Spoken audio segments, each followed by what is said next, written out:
4 pueblos, 5 lugares, 5 personajes, cientos de obras que contemplar y una sola historia.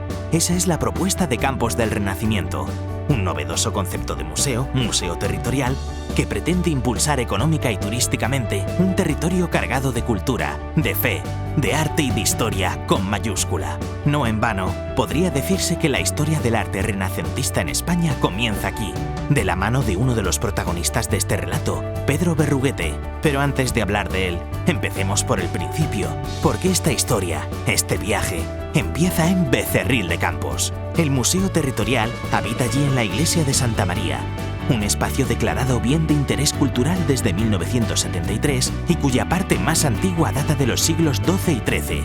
Siendo esta una iglesia dedicada a la Madre de Jesús, el discurso de Campos del Renacimiento abre en ella su capítulo Tierra de María, en el que los apartados tiempo del anuncio y tiempo del cumplimiento, tiempo de la pasión, tiempo de la iglesia y tiempo de la celebración se suceden para mostrar toda la riqueza artística, cultural y religiosa de Tierra de Campos. En este punto del viaje, encontramos a nuestro primer protagonista, Alejo de Bahía, uno de los artistas más enigmáticos y singulares de finales del gótico. Vecino de Becerril de Campos, trabajó intensamente y legó al futuro un gran número de piezas elaboradas por su mano, por su taller y por sus colaboradores. A Santa Eulalia, mártir cristiana en la época romana, está consagrada la segunda de las sedes del Museo Territorial Campos del Renacimiento.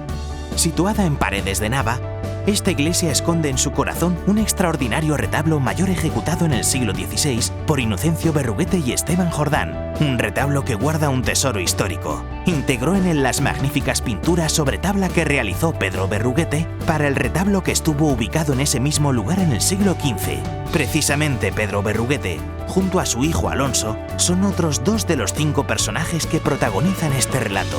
Pedro nació en Paredes de Nava, en 1445, e introdujo el Renacimiento italiano en Castilla, pero ese no fue su único mérito. Entre sus logros también está su hijo Alonso, quien ha pasado a la historia como uno de los más geniales artistas del Renacimiento. Esta segunda etapa del viaje ha sido titulada como Cristo y su Iglesia, dado el alto número de obras referidas a la vida de Cristo y la Iglesia por él fundada que encontramos en la iglesia de Santa Eulalia, tantas que nos permiten contar la historia de una religión, desde sus comunidades más primitivas hasta la muerte y resurrección de Jesucristo, así como la vida eterna que supone la palabra materializada en la Eucaristía. Y si de sobrevivir al tiempo a través de las palabras hablamos, no podemos olvidarnos del cuarto personaje de esta historia, auténtico orfebre de la creación literaria, Jorge Manrique, también oriundo de Paredes y autor de una de las mejores elegías de la literatura española, Coplas a la muerte de su padre.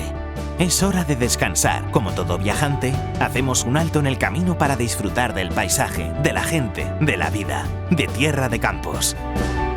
Este mundo es el camino sin pesar, mas cumple tener buen tino para andar esta jornada sin errar. Partimos cuando nacemos, andamos mientras vivimos y llegamos al tiempo que fenecemos. Así que cuando morimos, descansamos. Retomamos el camino justo donde lo dejamos, saboreando a Jorge Manrique. Y continuamos viaje hasta Cisneros, tercera parada de la ruta que marca el Museo Territorial Campos del Renacimiento.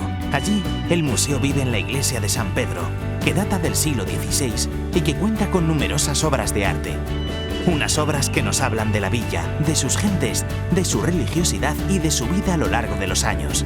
Tanto es así que la historia de este Campos del Renacimiento comienza aquí su capítulo titulado Nuestra Iglesia, gracias al que recorreremos estaciones como Cisneros, el origen de un linaje, una historia de fe y devoción y la celebración comunitaria. La sorpresa que nos regala Cisneros es que no alberga una, sino 2 sedes de este museo territorial.